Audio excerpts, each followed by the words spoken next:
Selamat berjumpa lagi teman-teman di channel Cak Motivator. Dan untuk episode kali ini atau sesi kali ini kita akan mengambil topik bahasan 3 orang yang wajahnya bersinar. Nah, sebetulnya siapa 3 orang yang wajahnya bersinar ini? Jawabannya cuma satu, orang yang berwudu gitu ya. Nah, kenapa kemudian satu tapi jadi 3 gitu ya, 3 orang yang wajahnya bersinar? Ya karena cara wudhunya mereka berbeda, meskipun bukan caranya, tapi waktu berwudhu mereka berbeda. Meskipun sama-sama berwudhu, tapi waktunya berbeda, sehingga menjadikan 3 orang ini berbeda gitu ya. Wajahnya bersinarnya seperti apa berbeda.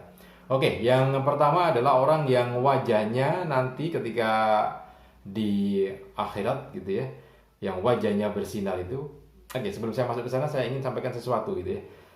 Jadi begini, tentang orang yang wajahnya bersinar ini, yaitu orang yang berwudu, kita akan bahas bersinarnya ketika pada waktu nanti di hari pembalasan, di hari akhir gitu ya, dan juga saat ini gitu. Jadi ada 2 yang akan saya sampaikan secara keilmuan yang akan kita manfaatkan atau kita dapat manfaatnya di saat ini ketika kita melakukan kebiasaan berwudu, dan juga nanti di hari akhir gitu ya. Kita akan bahas satu persatu supaya Anda bisa siap terlebih dahulu bahwa bahasanya ada 2 dari sisi aspek fisik, keilmuan, dan juga nanti gitu ya. Oke, yang pertama dulu kita akan bahas tentang bagaimana kok wajahnya bisa bersinar dan berbeda gitu ya. Yang pertama, kalau tadi sempat saya sampaikan ada 3 orang yang wajahnya bersinar di hari akhir nanti atau di akhirat nanti, ada 3 orang, yaitu yang pertama adalah orang yang wajahnya bersinar seperti cahaya bintang gitu ya. Jadi kalau Anda malam hari keluar kemudian melihat cahaya bintang gemerlapan gitu ya. Nah, seperti itulah wajah orang yang berwudu. Nah, wajah orang yang berwudu kapan sehingga bisa memancarkan sinar seperti itu? Adalah orang yang ketika azan berkumandang dia berwudu, maka nanti akan punya wajah yang bersinar seperti bintang di langit, kelip-kelip gitu ya. Nah, itu yang pertama. Kemudian yang kedua adalah orang yang berwudu sebelum azan dikumandangkan. Jadi sebelum azan dia berwudu dulu, begitu selesai wudu azan gitu ya, suara azan dikumandangkan. Nah, orang yang kedua ini akan punya cahaya atau wajah yang bercahaya seperti bulan purnama gitu ya. Lebih terang daripada bintang tadi karena wudunya sebelum azan dikumandangkan dia berwudu, baru kemudian azan dikumandangkan. Nah, yang ketiga ini cahayanya seperti matahari gitu ya. Matahari, jadi bersinar terang, menerangi bumi gitu ya. Nah, itu adalah orang yang berwudu ketika jauh sebelum azan dikumandangkan. Jadi ketika azan belum dikumandangkan dia berwudu terlebih dahulu, kemudian masuk ke dalam masjid untuk sholat gitu ya, sholat tahiyatul masjid atau sholat sunnah yang lainnya, kemudian azan dikumandangkan. Nah, orang yang semacam ini, punya kebiasaan semacam ini, maka nanti di hari akhir akan punya wajah yang bercahaya seperti cahaya matahari. Oke, itu yang ada di hari akhir nanti ya. Nah, seperti yang saya janjikan tadi, lantas apa sebetulnya manfaat wudhu itu ketika dilakukan dan manfaatnya yang bisa kita dapatkan sekarang ini? Begini teman-teman, kalau kita berwudhu maka kita menggunakan air untuk membasuh wajah kita, kepala kita, tangan kita gitu ya. Nah, ketika kita melaksanakan wudhu, membasuhkan air ke bagian tubuh kita itu, maka itu sebetulnya menstimulasi saraf pusat kita. Kita menjadi lebih rileks lagi gitu ya. Apalagi kalau wudhunya pas tepat waktu memang ya. Jadi pas duhur, jam duhur itu ya, jam panas-panasnya itu. Maka itu akan menstimulasi saraf pusat kita menjadi lebih rileks lagi, menjadi lebih segar lagi. Kemudian di waktu asar sudah mulai kelelahan, kita basuh muka lagi, kita wudhu lagi gitu ya. Kemudian maghrib, isya gitu ya. Bahkan nanti sebelum sebelum tidur kita berwudhu lagi gitu. Maka itu akan menstimulasi saraf pusat kita menjadi lebih rileks lagi. Jadi seperti sebuah mesin, kalau panas kemudian kita turunkan lagi tensinya, bisa lebih dingin lebih adem lagi gitu ya. Begitu yang pertama. Kemudian yang berikutnya manfaat dari sisi kesehatan, bahwa air yang kita pakai berwudu itu ya. Jadi air bekas wudu. Air bekas wudu itu maksudnya begini. Pertama kita mencuci tangan kita gitu ya. Kemudian kan airnya jatuh ke lantai gitu ya kan, dan menyisakan air di kulit tangan kita. Kemudian kita membasuh muka. Pada waktu membasuh muka itu kan air kita basuhkan ke wajah kita, kemudian airnya turun gitu ya. Nah tapi kan di wajah kita tetap ada airnya.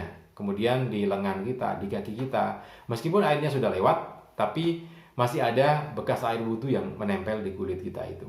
Nah, berdasarkan penelitian seorang ahli di Austria, namanya Mr.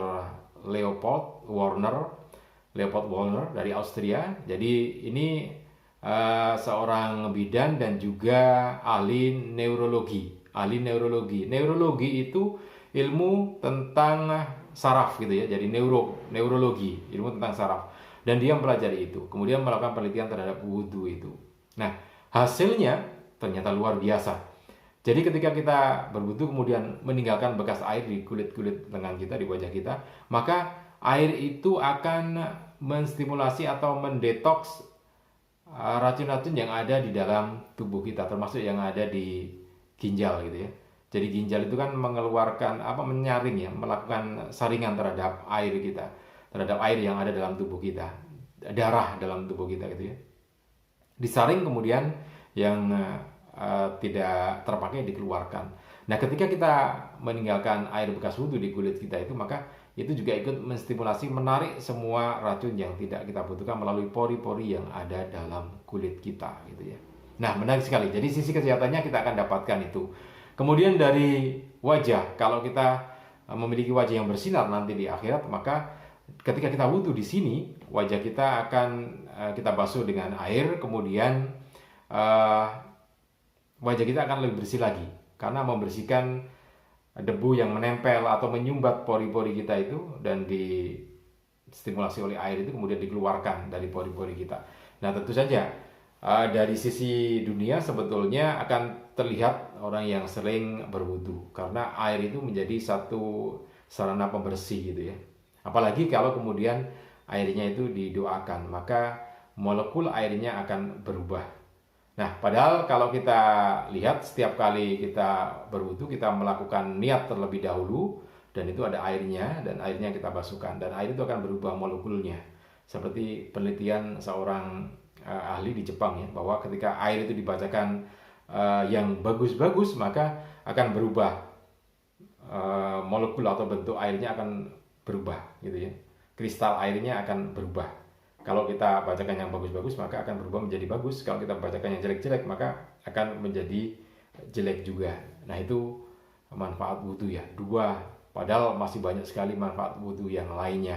Di antaranya air wudu itu akan membuat wajah kita lebih berseri-seri lagi ya. Kemudian juga kenapa berseri ya? Karena tadi itu pori-pori akan dibersihkan oleh air itu. Kemudian juga ada detox yang bisa kita dapatkan. Nah, dari sisi yang lainnya akan memunculkan inner beauty gitu ya.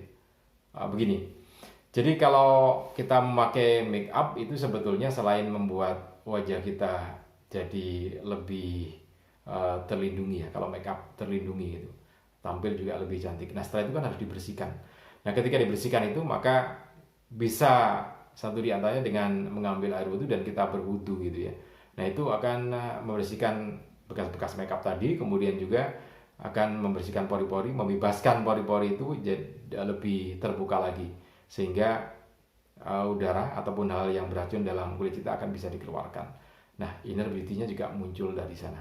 Oke, itu yang bisa saya sampaikan tentang 3 orang yang wajahnya bersinar baik di dunia maupun di akhirat nanti ya. Mudah-mudahan informasi ini bisa bermanfaat untuk Anda dan bisa memotivasi kita untuk lebih sering memanfaatkan air untuk berwudu ataupun untuk membersihkan kulit kita. Terima kasih, mudah-mudahan bisa bermanfaat untuk Anda. Salam dan sukses selalu untuk Anda.